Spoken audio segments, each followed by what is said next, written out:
This is the Radio Hour, listeners.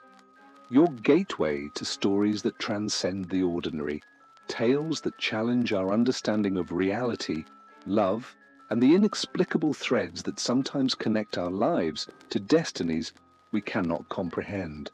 Tonight, we present a mystery unlike any you have encountered before. A mystery that began with an innocent discovery, yet spiraled into a question so profound that it challenges the very nature of truth itself.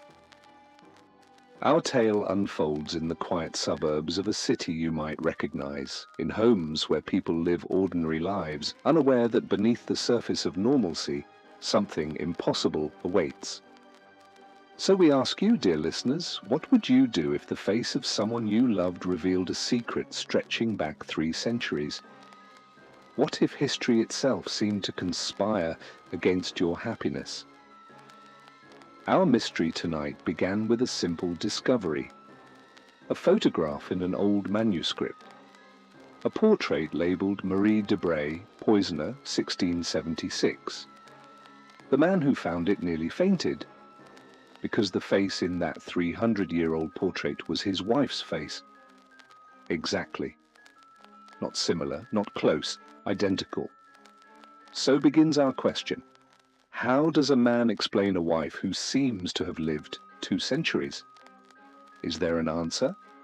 Or is reality itself broken? The time is a crisp September afternoon in 1942, and our story begins. Theodore Stevens was a man of moderate means and cautious temperament. His life, until this September afternoon, had been precisely as he wished it, predictable, comfortable, and entirely free from dramatic incident. He was an editor by trade, a profession that suited his nature perfectly. Precision, order, the careful arrangement of other people's words into coherent patterns. As he walked up the stone steps to his suburban home, Theodore carried beneath his arm a brown manuscript bound in simple paper. It was not his own work, he was no author. Rather, he was the editor of a forthcoming volume on poisons through the ages, written by a somewhat eccentric scholar named Richard Cross. The manuscript was unremarkable in appearance, brown paper binding, hastily prepared, pages marked with Cross's extensive notes and scholarly annotations. Thousands of words describing the history of toxicology, the methods of poisoners through the centuries, the long, dark thread of human ingenuity turned toward deadly purposes. And within those carefully bound pages lay a single item that would upend everything Theodore believed about his wife. He did not know it yet. But as he opened his front door and heard his beloved wife's voice calling to him from the drawing room, his entire world remained, for just a few more moments, intact. His wife, Marie, appeared in the doorway.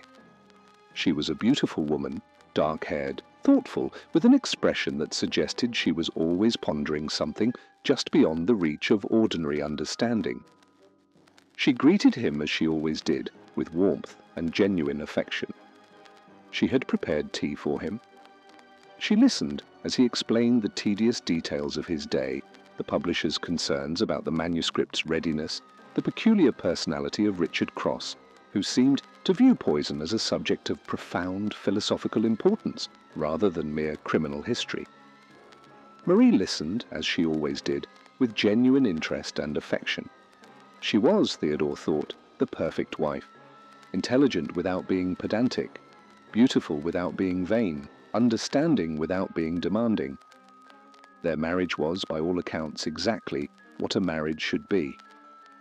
The sun was setting outside their home, the leaves in their garden were turning gold and crimson, everything seemed perfect, stable, eternal, and yet somewhere within those carefully bound pages awaited a truth that would shatter everything they had built together. But in this moment, as they sat together sipping tea, neither of them knew what was coming. What neither Theodore nor Marie knew was that the manuscript would alter the course of their evening. Indeed, their entire lives, forever. Before him lay a detailed engraving, a portrait from an old French document, carefully reproduced and placed prominently in the manuscript.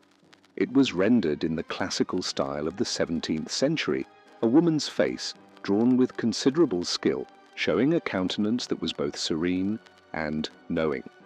Beneath the portrait, in carefully printed text, Marie Debray, executed 1676 for poisoning no fewer than 17 victims. Theodore's hands began to tremble. It was not the caption that caused his heart to nearly stop. It was the face.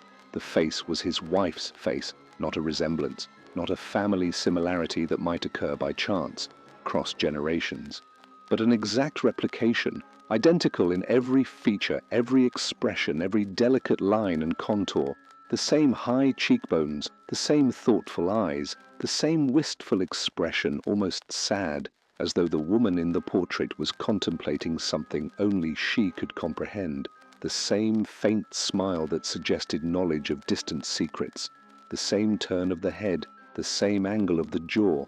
It was impossible, it was undeniable, it was Marie. Theodore's own voice, when it came, sounded like a stranger's. He called out into the silent house, his voice shaking with fear and confusion.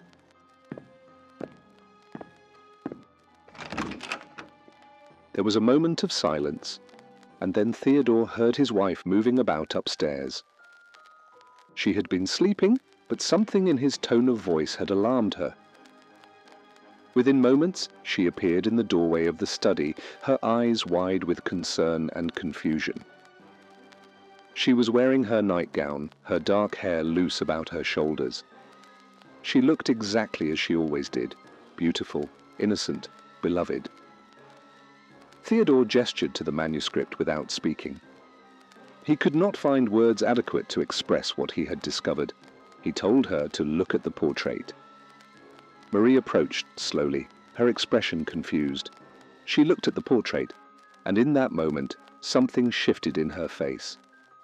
It was not surprise, it was not denial, it was recognition, deep, painful, fearful recognition, a recognition that seemed to cut through her like a blade. She asked him where he had gotten this. Her voice trembled as she spoke. Theodore explained. This came from the manuscript, from Richard Cross's work on the history of poison.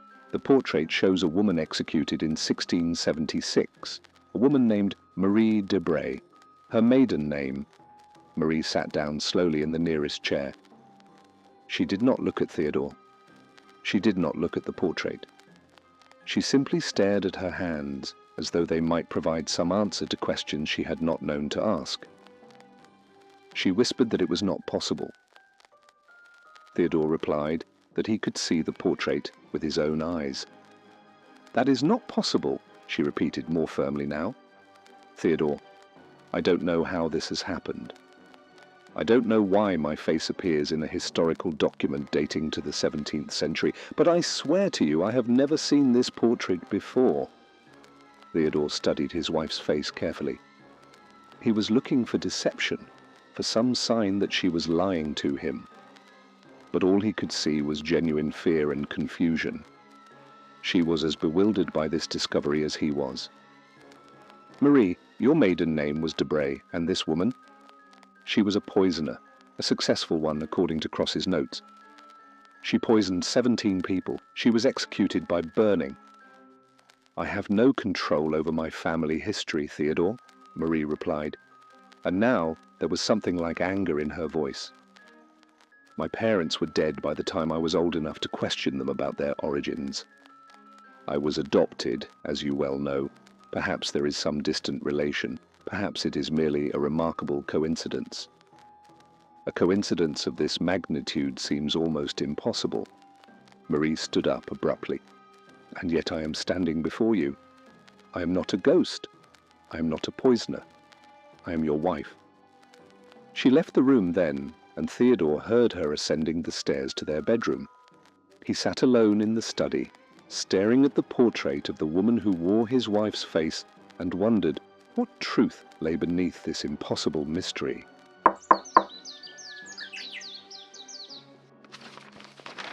The following morning, Theodore did not go to work.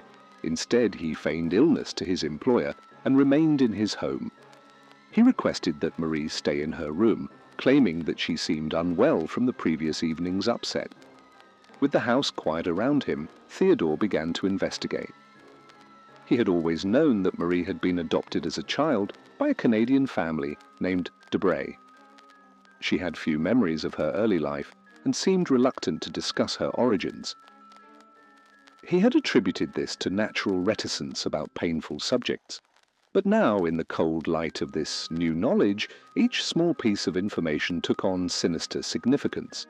She had always been uncommonly knowledgeable about herbs, tonics, and remedies. She had once mentioned, almost casually, that her adoptive mother had taught her about the properties of plants, which ones could heal, which ones could harm, how to prepare them, what dosages were dangerous. At the time, Theodore had thought nothing of it. But now he wondered, why had she been taught such specific knowledge? Why was she so conversant with toxicology for a woman with no particular profession? She had occasionally spoken of nightmares, vivid nightmares of flames, of crowds gathering, of a woman's voice crying out in languages she did not understand upon waking. She had dismissed them as mere psychological phenomena. And there was her expression when Theodore had shown her the portrait. That expression of recognition, so quickly masked, but so perfectly visible to his watching eyes. Throughout the day, Theodore sat at his desk, writing down these observations, trying to construct some rational explanation for the inexplicable coincidence he had discovered. But the more he wrote, the less plausible any explanation became. By evening, he had filled several pages with questions and no answers. It was Marie who came to see him in the late afternoon. She looked as though she had not slept. Her eyes were red. Her hands trembled slightly. She asked if she could speak with him. Theodore gestured to the chair across from his desk. "Please, sit," Marie began, speaking slowly and carefully. "What you showed me last night. I had suspected something of this nature for many years, Theodore, long before you discovered that portrait." Theodore leaned forward, his attention sharpening. Marie explained. She had not wished to burden him with her peculiarities, her odd knowledge about plants and poisons, her strange fears, her nightmares of things she had never experienced. She had told herself that if she simply lived a normal life, if she loved a good man and built a peaceful home, perhaps she could escape whatever inexplicable burden she carried. She rose from her chair and walked to the window, looking out at the garden where the sun was setting. "When I was 12 years old," she said, speaking so softly that Theodore had to strain to hear, "I poisoned my adoptive father's cat. Not with intention to harm, not consciously. I gave it something I found in my mother's garden, thinking it was a medicinal herb. I was curious, too knowledgeable about things a child should not know. I understood the properties of plants in a way that other children did not." Theodore said it was an accident. She was a child. But Marie was not comforted. "Did I not understand all too well?" she asked. "Theodore, for the past 4 years, since I have known you, I have been haunted by the fear that I might be inherited, that whatever this woman was, whatever she did, might somehow exist within me, in my blood, in my nature." Theodore said this was absurd. She was not responsible for her genetic heritage. But his voice lacked conviction. "How do you know?" Marie asked. "How does anyone know what lurks in the depths of their own nature? We tell ourselves that we are free, that we are not bound by the past. But what if we are deceiving ourselves?" Theodore said nothing. He was thinking about Marie's knowledge of poisons, about her nightmares, about her adoption, about the portrait and the impossible resemblance. "I have never harmed anyone, Theodore," Marie said quietly.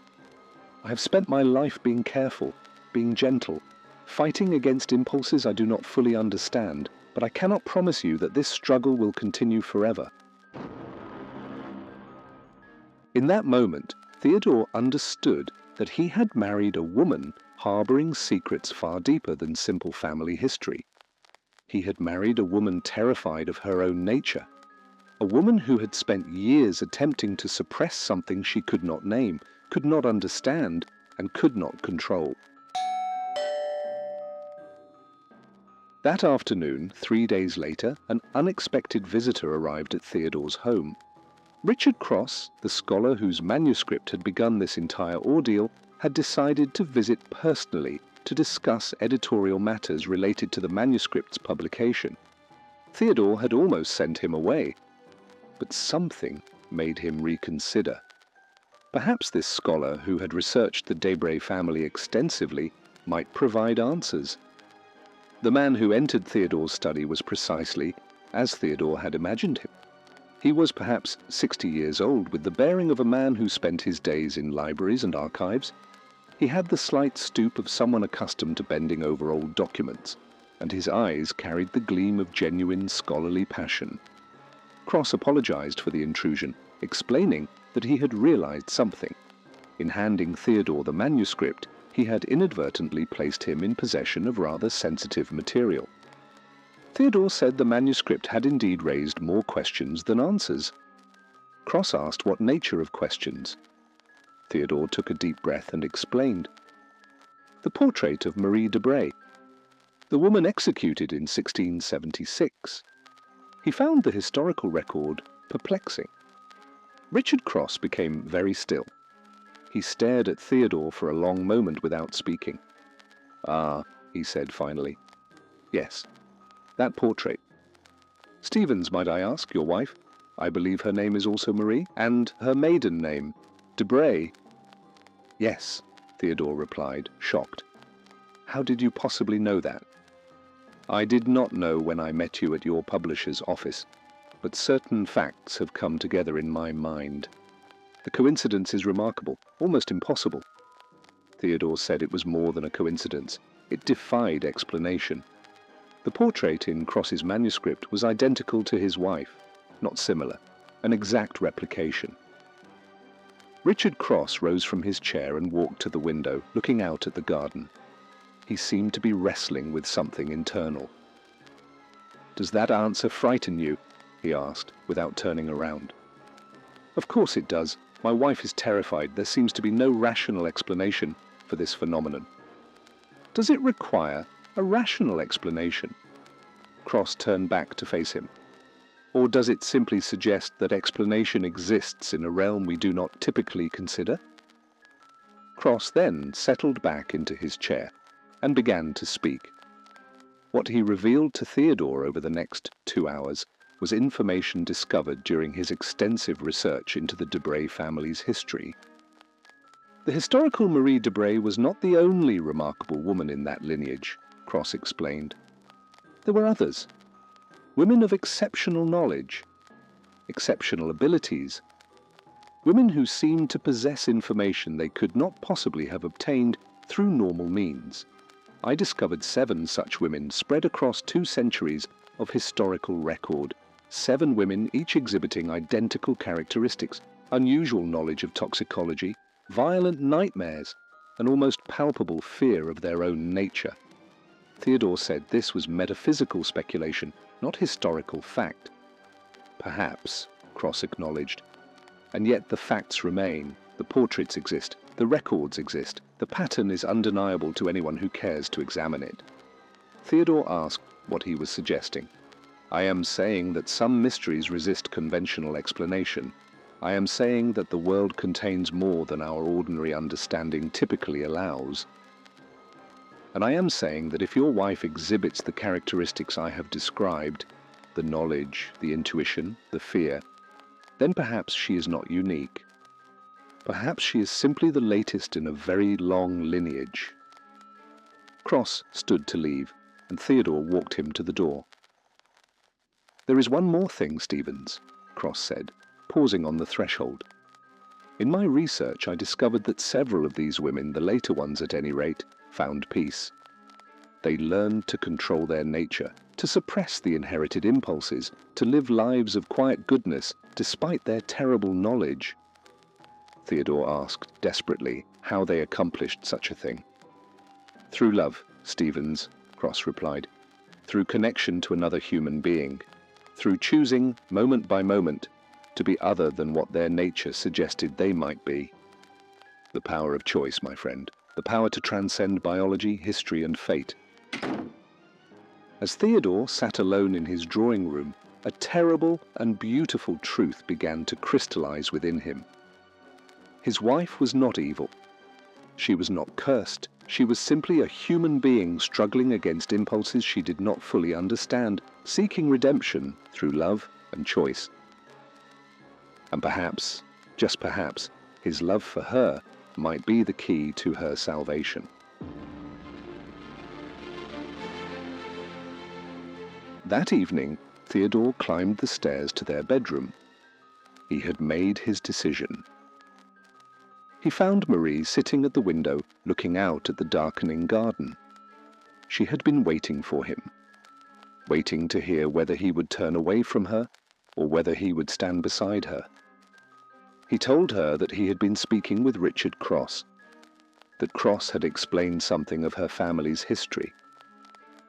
Marie turned to face him, and Theodore was struck by the fear and resignation in her eyes. "Then you know," she said. "You know what I am." "I know who you are," Theodore replied, moving closer to her. "You are the woman I love, a woman who has spent years fighting against fear, against darkness, against the weight of history. And you have succeeded, Marie. You are not your ancestor. You are yourself." "How can you be certain?" Marie's voice broke with emotion. "How can anyone be certain of what they might become?" "Because I know your heart," Theodore said, taking her hands in his. "Because I see your choices every day, because every moment you choose kindness and love and goodness, despite whatever impulses might whisper otherwise." "I am terrified, Theodore, terrified of myself, of what I might carry within me, of what I might become if I lose control." "Then we shall face that fear together," Theodore said firmly. "And I promise you, it will not define us." He held her as she wept. Tears of fear, yes, but also tears of relief. For the first time since the portrait had been discovered, someone stood beside her, not in judgment, but in acceptance. And so in that moment, Theodore and Marie found peace. Not the peace of ignorance, but the peace of acceptance. Of choosing love over fear. Of choosing to believe in the power of human choice over the weight of history. 6 months had passed since the night Theodore discovered the portrait.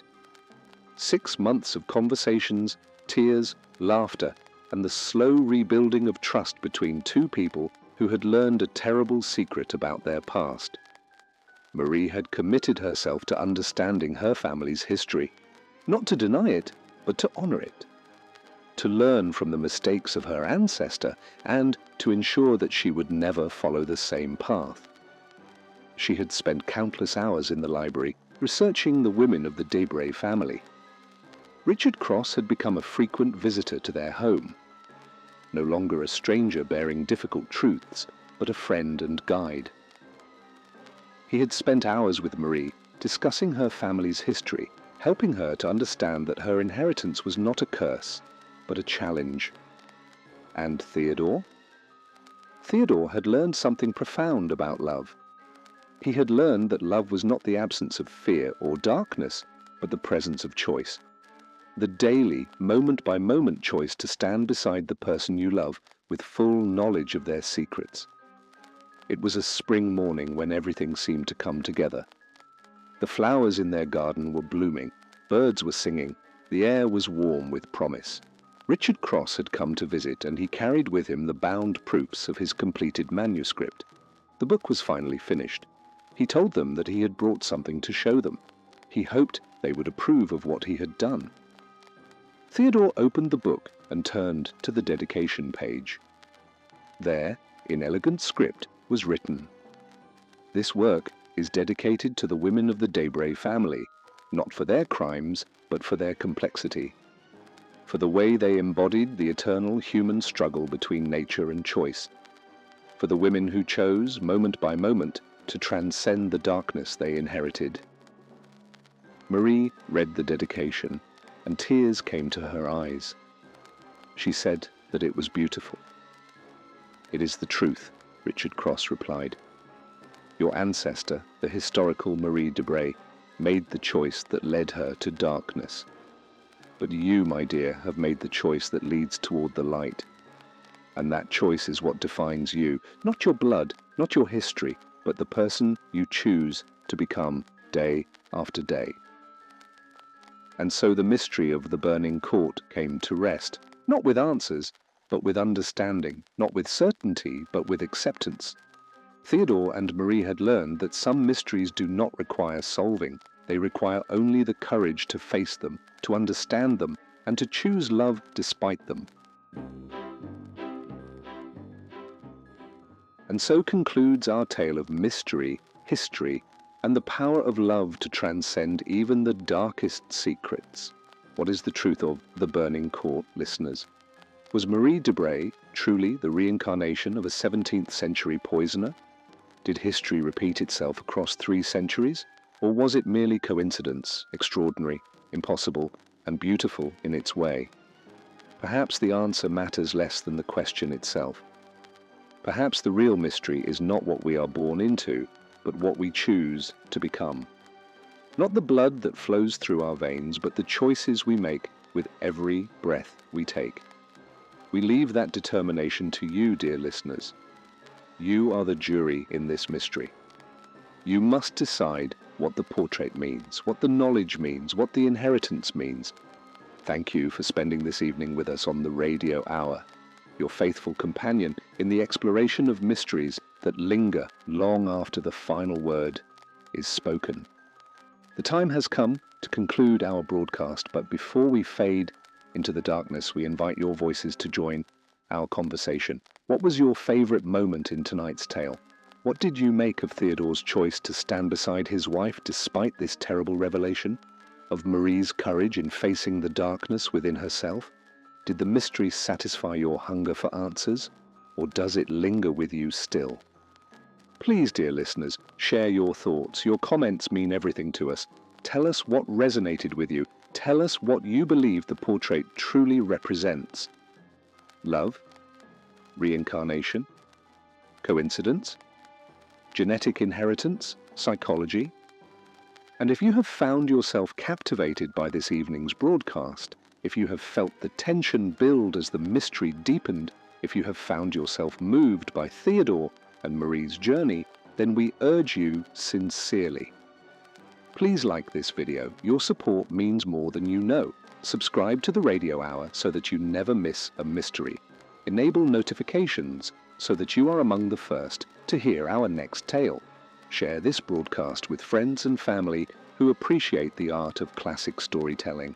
Let them too experience the wonder, the terror, and the profound humanity of these timeless dramas. The Radio Hour returns every week with new mysteries, new stories, new questions that challenge our understanding of reality, love, and the human spirit. We will be here, waiting for you in the darkness, ready to transport you to worlds of mystery and wonder.